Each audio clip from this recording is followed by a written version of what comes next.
Hello friends, वापस से स्वागत है एक नई कहानी के साथ। और आज की कहानी बहुत ही इंटरेस्टिंग होने वाली है, तो पूरा कहानी ज़रूर देखें। स्नेहा ने अपनी सास से बोला, माँ जी आज क्या बनाऊँ खाने में। गीता जी बोली, पूछ तो ऐसे रही है जैसे रोज हमसे ही पूछ कर बनाती आई है। स्नेहा ने कहा, जिस दिन पापा मंडी जाते हैं, मंडी से एक साथ कई सब्जी लाते हैं, तो हमेशा पूछकर ही बनाती आई हूँ। जब आप लेती हैं तो एक ही लेती हैं, उसमें भला क्या पूछना।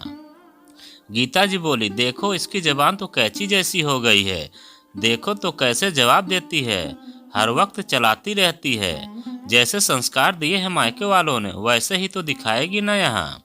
न खाना बनाना आता न घर के काम, बस बहस करवा लो महारानी से। स्नेहा बोली, माँ जी आप मेरे संस्कार की बात ना करें, मुझे भी आपसे बहस नहीं करनी। बताना हो तो बताइए, नहीं तो और भी काम है मेरे पास। बच्चे आते होंगे स्कूल से। स्नेहा इतना कहकर रसोई में चली गई। ये स्नेहा का ससुराल में रोज होता है।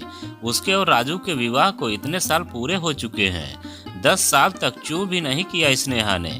बस सुबह से शाम तक सास ससुर, देवर ननद, पति बच्चों की खातिरदारी में ही लगी रहती। देवर का अभी पिछले साल विवाह हुआ। देवरानी जी ऐसे आई कि 1 साल में ही सास से तंग आकर देवर के साथ अलग रहने लगी। उसमें भी सास को स्नेहा ही बुरी लगती है। गीता जी कहती, छोटी बहुरिया पढ़ी लिखी है, नौकरी करती है, इसीलिए चली गई घर से। कभी उसकी बुराई नहीं की, क्योंकि वो दहेज में स्नेहा से दुगने पैसे जो लेकर आई थी। ऊपर से उसके पिता, बड़े भाई, छोटे भाई सभी सरकारी पद पर ऊंचे ओहदे पर थे। आते तो गीता जी हमेशा खूब सामान लेकर जाते, जो गीता जी की जुबान बंद करने के लिए काफ़ी होता था। कहकर जाते थे कि गीता जी हमारी बेटी नाजुक है, इससे घर का काम नहीं होता, कहिए तो हम नौकरानी लगवा दें। पर मजाल है उसको एक बात सुनाई हो आज तक गीता जी ने, क्योंकि सामान और पैसे के लिए सब कुछ सुनने और सहने को तैयार थी गीता जी। दूसरी तरफ बेचारी स्नेहा गरीब परिवार से, पिताजी किसान, एक भाई वो भी मानसिक रूप से ठीक नहीं था। इस वजह से बेचारी को हमेशा ताने सुनने पड़ते। जब विवाह करके आई तो राजू ने साफ कह दिया, मेरे छोटे भाई बहन अभी तुम्हारे बच्चे जैसे हैं, इनके विवाह तक सारी जिम्मेदारी हमें ही निभानी है। स्नेहा भी राजू की बातों पर खरी उतरी, अपने बच्चों से भी ज़्यादा प्यार दिया उसने। देवर और ननद को बच्चे भी उसके विवाह के 8 साल बाद हुए, क्योंकि राजू को लगता था कहीं मेरे भाई बहन की तरफ स्नेहा का ध्यान कम ना हो जाए। वैसे तो राजू स्नेहा को बहुत प्यार करता था। उसी के सहारे वह गीता जी की करेले से भी कड़वी बातों को शहद की तरह घोलकर पीती रही। 1 साल पहले ननद रानी भी घर से विदा हो गईं। पर अब स्नेहा जवाब देने लगी थी। अब वो भी अपने शरीर और मस्तिष्क को आराम देना चाहती थी। हर वक्त कितना सहे। स्नेहा ने एक बात समझ ली थी कि आप जितना जुल्म सहोगे, लोग उतना ही आप पर जुल्म करेंगे। जिस दिन आपने आवाज़ उठाई उस दिन से कुछ कम हो जाएंगे। स्नेहा खाना बना रही होती है और अपनी सोचों में गुम थी, तभी अचानक दरवाजे की घंटी बजती है। गीता जी बोली, एरी सुनाई नहीं पड़ रहा है क्या? कब से घंटी बज रही है, बहरी हो गई है? दिखता नहीं, मैं पूजा कर रही हूँ। गीता जी इतना कहकर अपना जाप करने लगी। स्नेहा दौड़ती हुई आई और दरवाजा खोला। अरे रति, आप इस समय? सब ठीक तो है ना रति? रति गुस्से में, अरे भाभी अंदर भी आने दोगी या सब बाहर ही पूछ लोगी? रति रोती हुई चिढ़कर बोली। अपनी बिटिया की आवाज़ सुनकर गीता जी पूजा बीच में ही छोड़ कर आ गई। गीता जी, कहीं रति सब ठीक तो है? रात के इस वक्त तू अकेली आई है या दामाद जी भी साथ आए हैं? रति बोली, माँ अनर्थ हो गया। आपकी बेटी को उसकी सास और पति ने मिलकर धक्का मारकर घर से भगा दिया और कहा, जा अपने मायके, हमें अपनी मनहूस शक्ल मत दिखाना आज के बाद। गीता जी गुस्से में बोली, इतनी हिम्मत उन 2 कौड़ी लोगों की? मुझे तो पहले ही पता था वो ऐसे ही है। पर राजू के बापू कहाँ मानने के तैयार थे, कहते थे बहुत संस्कारी लोग हैं। दिख गया उनके संस्कार। तू रो मत बिटिया, आने दे राजू और तेरे बापू को, फिर देखती हूँ इन लोगों को। स्नेहा कहती है, माँ जी किसी भी फैसले पर पहुँचने से पहले रति से पूछ तो लीजिए कि बात क्या हुई। रति बताओ ना क्या हुआ। जीजा जी तो काफी सुलझे हुए सरल स्वभाव के हैं, मुझे नहीं लगता कि वह बेवजह इस तरह बदतमीजी आपसे करेंगे। गीता जी बोली, हाँ हाँ, तुझे तो मेरी रति ही गलत लगेगी। जब से आई है बस हम माँ बेटी के ही पीछे पड़ी रहती है। स्नेहा बोली, माँ जी मैं रति से बात कर रही हूँ, आपसे नहीं। तो बेहतर है आप थोड़ा चुप रहिए। तो बोलिए रति, क्या बात हुई? रति फपक कर रोने लगी, भाभी मेरी कोई गलती नहीं, आप ही बताइए किट्टी पार्टी जाने में भला क्या बुराई है? आजकल सभी लेडीज जाती हैं। मैंने बस इतना कहा मैं किट्टी पार्टी जा रही हूँ, मम्मी का खाना नौकरानी बना देगी, कोई ज़रूरत हो तो बता देना। आपके जीजा जी बरस पड़े, कहते हैं दिखता नहीं माँ की तबीयत कितनी खराब है, तुम्हारा यह रोज का बाहर जाना, पैसे खर्च करना मुझे पसंद नहीं है। जब आप ही बताइए, उनकी माँ तो हमेशा से ही बीमार रहती है, तो क्या मैं अपनी ज़िंदगी जीना छोड़ दूँ? बोलते हैं जब से आई हो घर में नौकरानी का खर्चा, तुम्हारे अनाप शनाप खर्चे इतने हो गए हैं, मुझे छोटी की शादी भी करनी है, इन सब चीज़ों के लिए पैसा नहीं है मेरे पास। मुझे भी गुस्सा आ गया, मैंने भी कह दिया, भाभी कंगालों के घर शादी हुई है, मेरे मेरे तो कर्म फूट गए, एक बीमार औरत, एक कंजूस पति, कुंवारी ननद के बीच मैं पिस कर रह गई हूँ। ऐसे रहूंगी तो नौकरी कर लूंगी, पर अपने शौक नहीं छोड़ूंगी। बस इसी बात पर इतना सुनाया भाभी। आपके जीजा जी कहें मैं अपने स्वाभिमान के साथ और समझौता नहीं कर सकता। नौकरी करनी है तो अपने मायके जाकर करो, यहाँ माँ की सेवा करनी होगी, इसलिए मैं आ गई। अब मैं उस घर में कभी नहीं जाऊंगी भाभी, कोई वहाँ मुझसे प्यार नहीं करता।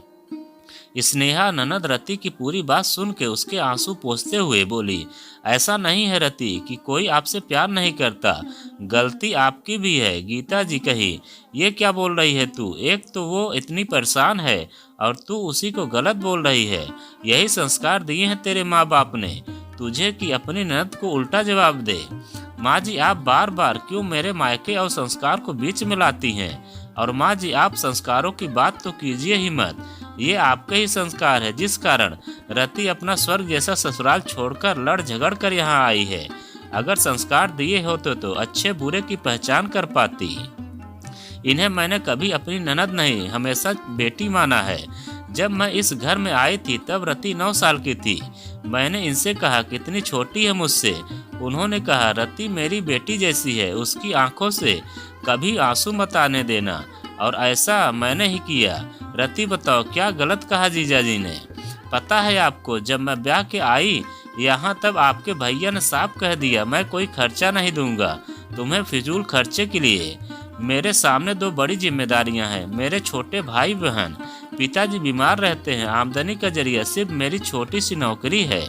आप लोगों की देखभाल के कारण ही हम लोगों ने कोई बच्चा नहीं सोचा, पर रोज रोज माँ जी के ताने भी सहे, लगता है बाज ही रहेगी ये, जरूर कोई कमी है इसमें तभी बच्चे नहीं हो रहे हैं।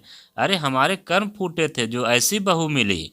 तब मेरे स्वाभिमान को ठेस पहुंची, मैंने कह दिया आपके भैया से समाज मुझे जीने नहीं दे रहा है, अपना फैसला बदल लो, एक बच्चा कर लेते हैं, आपके भाई बहन की कोई अनदेखी नहीं होगी। तब जाकर गुड़िया मेरी गोद में आई, दिन भर माँ जी के ताने और घर के कामों में लगी रहती।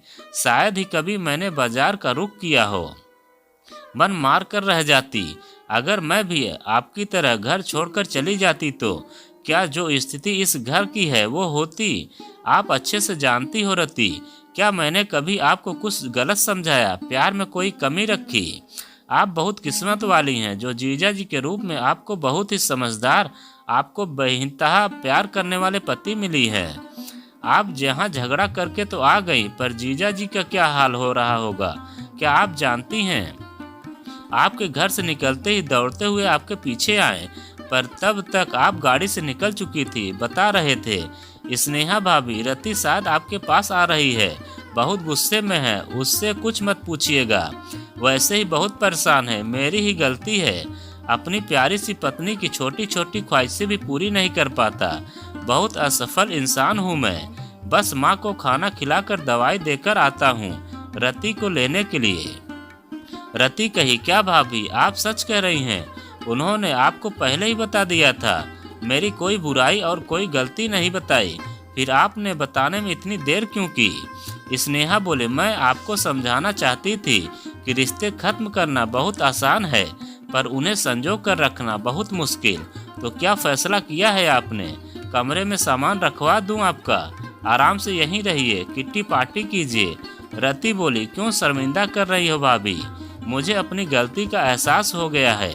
मैं भी कितनी नासमझ हूँ, अपने पति को ही नहीं समझ पाई। आप नहीं होती तो शायद मैं आज अपने घमंड के आगे अपना सबसे अनमोल रिश्ता खो देती।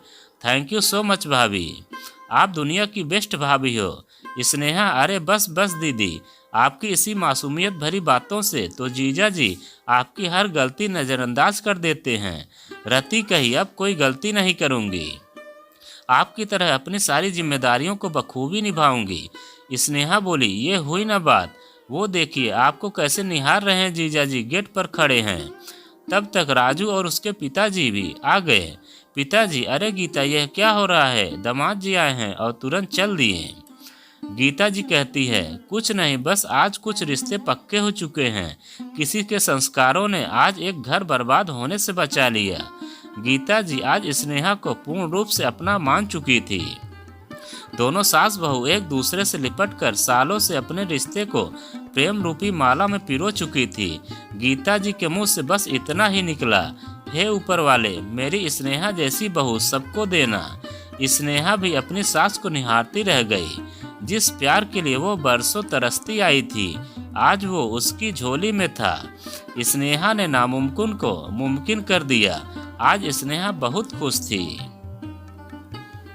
तो दोस्तों, यह कहानी आपको कैसी लगी कमेंट में लिखकर हमें ज़रूर बताएं।